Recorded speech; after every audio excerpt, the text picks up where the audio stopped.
Hi hello வணக்கம் மக்களே. நான் உங்க Bigg Boss season 9 contestant Kalaiyarasan. So இந்த வீடியோ எதுக்குன்னு பார்த்தீங்கன்னா, எனக்கு நேற்றே தகவல் வந்துச்சு, இந்த மாதிரி கானாவின் ஒருத்தனை பணப்பெட்டியை எடுத்துட்டு வெளியே போயிட்டாரு அப்படின்னு சொல்லிட்டு.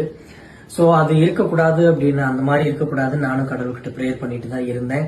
எனக்குமே முழு நம்பிக்கை இல்லாம தான் இருந்துச்சு. எதற்காக அப்படின்னா, ஒட்டுமொத்த இந்தியாவுக்கு, அதாவது விஜய் டிவியை பார்க்கக்கூடிய உலக தமிழர்கள் எல்லாருக்குமே தெரியும், தமிழ்நாடுக்கே தெரியும், கானா வினோத்தனா தான் டைட்டில் வின்னர் அடிப்பாரு அப்படிங்கறதுல எந்த ஒரு மாற்றமே இல்லை அப்படின்றது எல்லாருக்குமே தெரியும். ஸோ அப்படி ஒரு சூழ்நிலையில ஃபைனல்ஸ் வரப்போது இன்னும் ஒரு வாரங்கள் தான் இருக்கு. இந்த ஒரு வாரத்துல வர நேரத்துல இப்படி ஒரு சூழ்நிலை நடந்திருக்கு அண்ணாவுக்கு. ஸோ அது எனக்கு ரொம்ப மனவேதனை, மன உளைச்சல் ஆளாக்கியிருக்கு. அவருக்கு என்ன சூழ்நிலை அப்படிங்கறது தெரியல. மேபி காரணம் என்னன்னா, ஃபர்ஸ்ட் டேல இருந்தே என்டையர் டீம், பிபிக்குள்ள இருக்கக்கூடிய என்டையர் டீமுமே சபரிக்கு விஜய் டிவி ப்ராடக்ட், அதனால சபரிக்கு தான் டைட்டில் வின்னர் போகுன்றத பதிவு பண்ணிட்டே வந்திருக்கும்.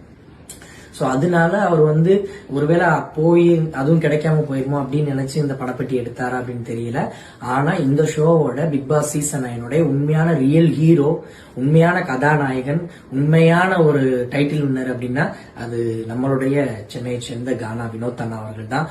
ஸோ எங்களுடைய சப்போர்ட் எல்லாமே கானா வினோத் அண்ணாவுக்கு தான். அண்ணனுடைய தீவிர ஃபேன்ஸ்னால அண்ணா வெளியே வந்ததுக்கு அப்புறம் தொடர்ச்சியா இன்னும் பல்வேறு படங்கள் ஆகட்டும், பல்வேறு ஷோ நிகழ்ச்சிகள்லாம் கலந்துக்கணும் அப்படின்னு சொல்லிட்டு என்னுடைய வேண்டுகோளை வச்சிருக்கேன். நன்றி. இப்போ இந்த வீடியோவை Bigg Boss season 9 contestant Kalaiyarasan தான் ஷேர் பண்ணியிருக்காங்க. நேற்று கானா வினோத் மணி பாக்ஸ் எடுத்து வீட்டு விட்டு வெளியில் வந்த விஷயம் பலருக்கும் வருத்தத்தை கொடுத்துருக்கு அப்படின்னு தான் சொல்லணும். ஏன் அப்படின்னு சொன்னால், பிக் பாஸ் சீசன் 9ல் வினோத் தான் டைட்டில் வின் பண்ணுவாங்க அப்படின்னு சொல்லி மக்கள் பலரும் பல எதிர்பார்ப்போடு இருந்த நிலையில் கானா வினோத் மணி பாக்ஸ் எடுத்து வீட்டு விட்டு வெளியில் வந்துட்டாரு. கானா வினோத் இப்போ வெளியே வந்துட்டதுனால சபரி, விக்ரம், அரோரா, திவ்யா கணேஷ், சாண்ட்ரா தான் டாப் 5 கண்டஸ்டன்ட்ல இருக்காங்க. இவங்க 5 பேத்துல யாரு டைட்டில் வின் பண்ணுவா அப்படின்னு சொல்லி நீங்க நினைக்கிறீங்களோ அவங்களோட பேரை கமெண்ட்ல சொல்லுங்க. அண்ட் இந்த மாதிரியான அப்டேட்ஸ்க்கு நம்மளோட சேனலை சப்ஸ்கிரைப் பண்ணிக்கோங்க.